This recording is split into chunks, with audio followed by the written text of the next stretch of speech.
Bonjour à tous, aujourd'hui on se retrouve pour une petite vidéo guide du Raid Boss 60 Stamina Boa, donc en difficulté ultime.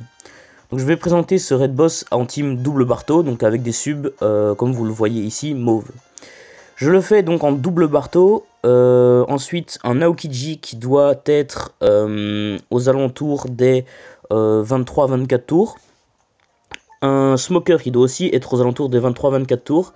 Et alors un Virgo qui lui n'a pas besoin d'avoir monté son spécial. Et alors d'un Riki qui non plus ne doit pas avoir son spécial monté comme vous le voyez ici. Vous pouvez remplacer Riki par un autre contrôleur d'orbes, comme par exemple Moria, qui est aussi un ravageur mauve qui contrôle les orbes. Ou alors tout simplement y aller sans contrôleur d'orbes et essayer d'avoir les bons orbes simplement en tempo sur les vagues 3 et 4. Ensuite, Smoker, vous pouvez le remplacer par Don Shinjao ou alors un autre booster d'orbe. Mauve, je n'en ai pas en tête, mais Don Shinjao fonctionne très bien. Virgo, vous pouvez le remplacer par n'importe quel ravageur mauve. Voilà, n'importe quel ravageur mauve, parce que son ulti n'est pas vraiment utile en fait. Et ensuite Aokiji, ça par contre vous êtes obligé de l'avoir. Alors comme bateau, on va prendre donc le bateau, moi je prends le bateau de Baggy parce que là c'est l'événement du coup pour avoir plus d'XP, mais sinon vous prenez un bête Thousand Sunny et ça fait le taf quoi. Alors il y a une chose très importante pour ce Raid Boss, à savoir c'est que vous devez, idéalement vous devriez avoir au moins 27 de combos en comptant votre capitaine ami. Pourquoi? Parce que à la vague numéro 3, et au fait il y a un bandit qui a une barrière de combo de 26 combos. Donc si vous avez en dessous de 26 combos, vous n'arriverez pas à la tuer, vous devrez attendre 10 tours avant que son bouclier s'enlève. C'est possible de stall 10 tours en double Barto, c'est totalement possible, j'ai déjà fait plusieurs fois.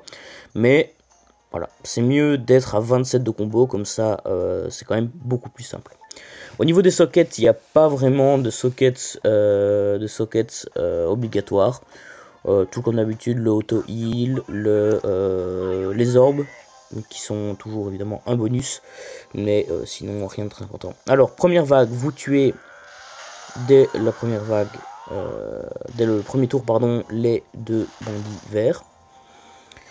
Ici, vous pouvez stall sur les tortues jusqu'à ce qu'elles vous tapent, donc sans vous laisser taper, comme ceci.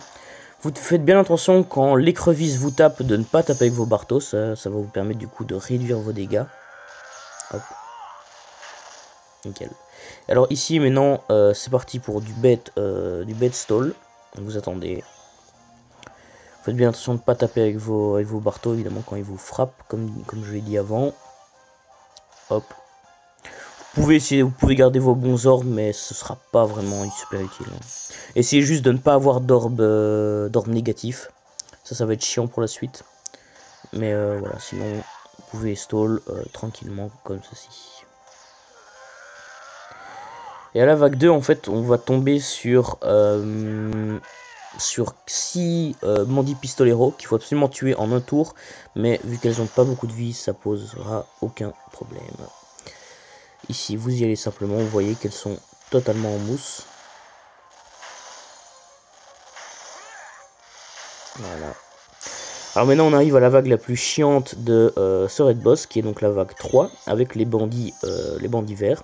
Alors tout simplement, au tout début, vous allez tuer les 3 bandits du fond, donc vous n'avez pas à changer de cible ou quoi. Elles sont autofocus. Voilà, et alors à partir de maintenant, vous allez jouer chaque fois avec tous vos persos en essayant de choper des orbes RCV. Comme ceci. Vous allez vous prendre le premier hit de la bandit verte, évidemment en ne tapant pas avec vos barreaux.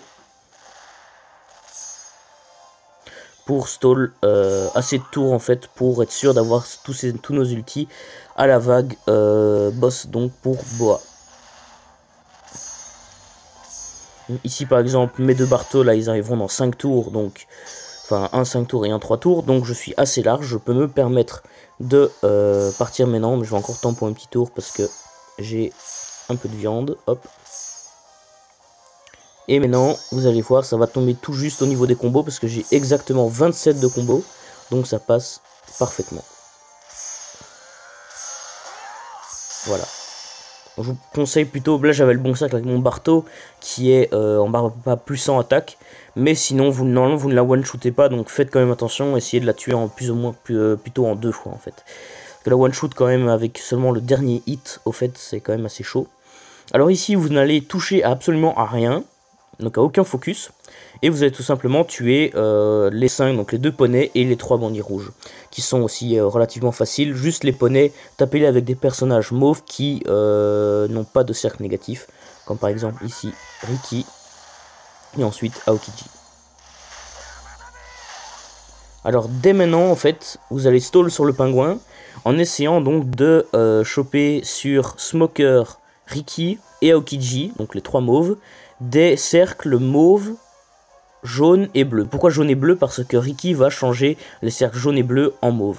Si par exemple vous avez pris Moria, vous devez chercher les cercles mauves, évidemment, rouge ou vert sur vos personnages mauves, car Moria change les cercles rouge et vert en mauve. Donc par exemple ici, mon Smoker et mon Aokiji ont les bons cercles. Mon Vergo, on s'en fout totalement car son ulti se donne les bons orbes. Ce qui veut donc dire que je peux déjà tuer le pingouin. Alors je vais attendre, comme ça si j'ai le bon cercle avec mon Barto, ça fera encore un peu plus de dégâts, c'est toujours bon. Hop, maintenant j'y vais. Donc voilà, il faut bien être sûr en fait d'avoir tous les ultis et d'avoir les bons cercles. Parce que Boa est quand même assez... Elle a pas énormément d'HP, mais avec ses teams en fait, vous faites pas énormément de dégâts non plus. Donc il faut quand même rester vigilant. En premier lieu, vous lancez l'ulti de Ricky. Si vous n'avez pas le bon cercle avec Vergo, faites bien attention de lancer d'abord l'ulti d'Aokiji avant l'ulti de Vergo. Sinon, vous allez booster seulement l'attaque de votre Vergo et là, c'est le wipe assuré. Ulti d'Aokiji donc et ulti Smoker. Les 2 ultis des Bartolomeo, vous les gardez pour plus tard. Et l'ulti de Vergo, si vous ne l'avez pas utilisé, vous le gardez également. Et vous tapez dans l'ordre, évidemment, de celui qui fera le moins de dégâts à celui qui fera le plus de dégâts.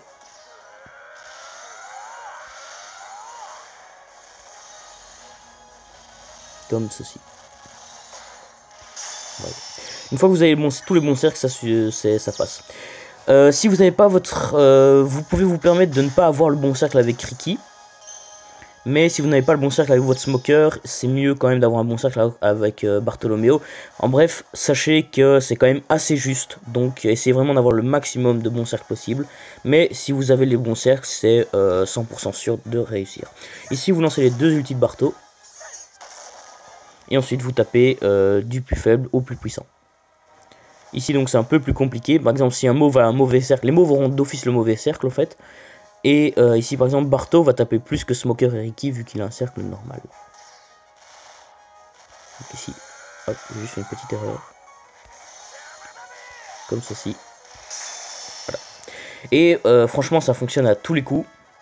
C'est 100% sûr que... Oui, c'est 100% sûr. Moi, je le farm depuis tout à l'heure comme ça. Et ça fonctionne vraiment parfaitement. Donc voilà, c'est tout pour ce petit guide. J'espère que ça vous aura aidé. Et du coup, moi, je retourne farmer Boa. Et je vous dis à la prochaine. Salut!